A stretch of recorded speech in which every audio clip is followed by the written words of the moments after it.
2018 model Maruti Suzuki Swift Dzire ZDI diesel variant.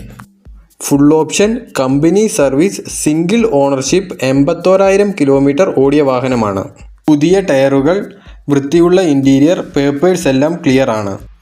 Diesel variant engine, 1248 cc, 81,000 kilometre ഓടിയ വാഹനമാണ്. ഈ വാഹനത്തിന് ചോദിക്കുന്ന വില 6,90,000 രൂപയാണ്. അതിൽ 6 ലക്ഷം രൂപ വരെയും ലോൺ അവൈലബിൾ ആണ്. Neat interior, full option, good condition വരുന്ന ഈ വാഹനം 90,000 രൂപ ഡൗൺ പേയ്മെൻറ്റ് നൽകി നിങ്ങൾക്കും സ്വന്തമാക്കാം. ഈ വാഹനത്തിൻ്റെ മറ്റ് വിവരങ്ങൾ അറിയുന്നതിനായി താഴെ കൊടുത്തിട്ടുള്ള നമ്പറിൽ എരുമേലി കാർസ് എന്ന സ്ഥാപനവുമായി ബന്ധപ്പെടുക.